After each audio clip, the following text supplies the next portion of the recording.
जब देखी वृषभानुजा हिय विच उठी है हूक, वंशी रह गई हाथ में फिर ना लागी फूंक। वृंदावन में श्री किशोरी जी अपना स्वरूप नहीं दिखाती। क्यों? क्योंकि एक बार ठाकुर जी मुरली का नाद कर रहे थे तो एक मयूर मोर नृत्य करता हुआ ठाकुर जी के सामने आया और ठाकुर जी को इशारा करने लगा, चलो हम आपको किसी से मिलवाने ले चलें। भगवान बोले किससे मिलवाने ले चलो? चलो तो सही। लेके गया तो एक कुंड में एक गोपी सरोवर कुंड का जल भर रही थी। तो मयूर इशारा करता है, इनको देखो, इनसे मिलवाने लाए हैं। भगवान बोले कौन है? मयूर बोला खुद ही देखो। अब ठाकुर जी खूब उमड़ घुमड़ करके वेणु बजा रहे हैं, ऐसे ऐसे तान बजामे कि भाई ये घूम के गोपी देखे तो इसका चेहरा दिखे। लेकिन वो गोपी अपने कार्य में व्यस्त थी। लेकिन जैसे ही कार्य पूरा हुआ और जैसे ही उसने गागर में जल भर के जैसे ही अपने मस्तिष्क पर धारण किया और कार्य पूरा करके जैसे ही पीछे मुड़ी ठाकुर जी की ओर देखा, तब ये पद गाया। बोले जब देखी वृषभानुजा, वो कोई गोपी नहीं है, श्री राधा रानी है। जैसे ही उनका दर्शन किया तो ठाकुर जी बंशी बजाना भूल गए। मतलब उंगलियां तो नर्तन कर रही हैं लेकिन फूंक नहीं निकल रही हृदय से, इतनी सुंदर श्री किशोरी जी। तो जैसे ही देखा कि भैया ये वेणु, ये क्या वेणु पे केवल उंगलियां घुमा रहे हैं, बजा क्यों नहीं रहे? तब किशोरी जी को लगा अरे हमारे स्वरूप में मोहित हो गए। सो किशोरी जी ने घूंघट कर लिया। तब से आज तक श्री लाडली जी वहां घूंघट करके बैठी हैं। क्यों? बोले यहां पर भक्त दर्शन करने आएंगे ठाकुर जी का, और यदि मैंने घूंघट ऊपर कर लिया तो ये तो मुझे देखते रहेंगे, भक्तन ने तो देखेंगे ना। तो यहां हमारी श्री किशोरी जी घूंघट करके बैठी हैं। लेकिन नाथद्वारा में किशोरी जी कहां है?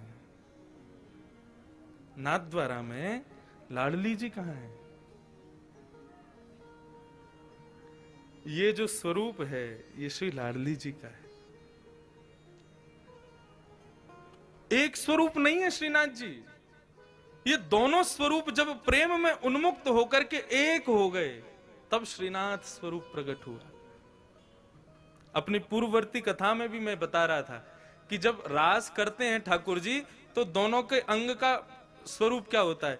बोले श्री किशोरी जी तो ऐसे नृत्य करती हैं, ये भाव है उनका, ये सदैव ऐसे ही नृत्य करती हैं।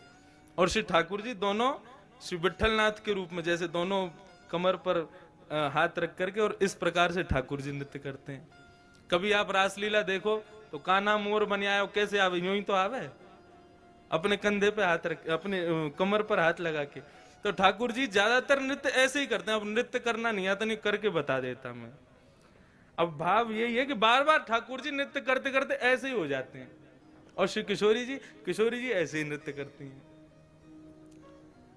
एक दिन किशोरी जी जब नृत्य कर रही तो ठाकुर जी बोले आज तो आप बहुत ही सुंदर लग रही हो, तेरो मुख नीको कि मेरो मुख किशोरी राधे। ठाकुर जी दर्पण देखें, दर्पण में किशोरी जी, जब ठाकुर जी और किशोरी जी दोनों देखें तो ठाकुर जी कहें अच्छा लाडली जी यूं बताइयो तुम्हारो मुख सुंदर है कि मेरो मुख सुंदर है?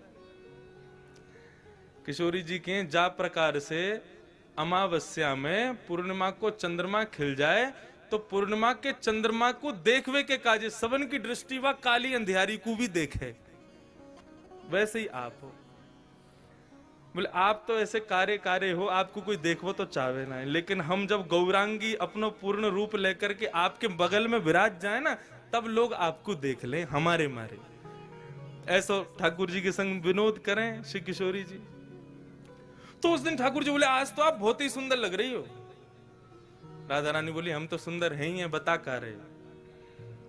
ठाकुर जी बोले लेकिन हमारी इच्छा है रे कि आप हमारे सन्निकट आ जाओ, आप हमारे नजदीक आ जाओ। किशोर जी बोली देखो ये सब सखियां नाच रही हैं, सब नृत्य कर रही हैं, सब रास कर रही हैं, अब हम इन सबन के सामने आपके समीप आमे ना तो हमको न कष्ट होवे। सो किशोरी जी तो आमे नहीं, ठाकुर जी बार बार ऐसे नाचते नाचते उनके बगल में पहुंच जाएं कि हमारे पास आमे। लेकिन ललिता, विशाखा और श्री यमुना, इन तीनों के हृदय में यह भाव आया कि ठाकुर जी की बड़ी इच्छा है रही है श्री किशोरी जी के आलिंगन की, हृदय से लगावे की। लेकिन हम लोगन के संकोच के मारे कर नहीं रहे। सो तीनों नृत्य करते करते वहां से अंतर ध्यान हो गए ताकि हमारा संकोच दूर हो जाए, हमसे जो संकोच है वो दूर हो जाए। जैसे ही तीनों वहां से प्रस्थान किए, ठाकुर जी ने और श्री लाडली जी ने, देखिए अब कोई ना है, अब तो समीप आ जाओ हमारे, आपको स्वरूप इतना बढ़िया मनमोहक लग रहा है। सो किशोरी जी तो ऐसे नृत्य करते करते और ठाकुर जी ऐसे नृत्य करते करते जैसे ही आकर के आलिंगन कियो है, सो आधो स्वरूप तो श्री किशोरी जी को और आधो श्री ठाकुर जी को श्रीनाथ रूप में प्रकट हो गए। बोलो श्रीनाथ प्यारे की जय। आप कभी गर्मी में यहां आना, मैंने तो अनुभव किया है।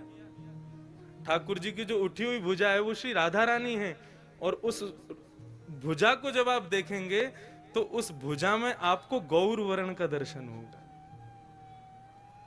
अभी तो ठाकुर जी ने पूरा अंग ढका, केवल मुखमंडल दिखाते हैं, लेकिन कभी गर्मी में आप आओगे तब ठाकुर जी के श्री अंग का दर्शन कीजिएगा, आपको श्री किशोरी जी भी दिखेंगे। तो आधा भाग श्री लाडली जी हैं और आधा भाग श्री ठाकुर जी हैं। दोनों के रूप एक हुए तब श्रीनाथ प्रकट हुए। हमारे ब्रज वृंदावन में तो फिर भी राधा रानी ने थोड़ा सा दूर है के बैठी हैं, लेकिन यहां तो एक में ही बैठी। और यहां आए कहां थे? कहां से आए? हमारे यहां से ही तो आए, हमारे ब्रज से ही तो पधारे।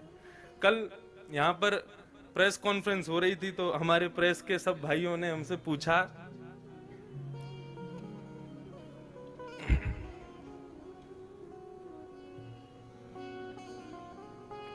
कि महाराज जी आप यहाँ कथा क्यों कर रहे हैं, तो उसके बहुत भाव बताए। एक भाव और आ गया मेरे मन में, अब नाथ द्वारा के जो लोग बैठे हैं वो इस भाव को सुन के कहीं हम पे गुस्सा मत करना, लेकिन हम ब्रजवासी हमारा भाव है, हमारे भाव आया। मैंने कि हम तो देखो ये हमारे आए हैं कि ब्रजवासी हैं, और जब भी ठाकुर जी को देखें तो पता ना क्यों स्वतः ही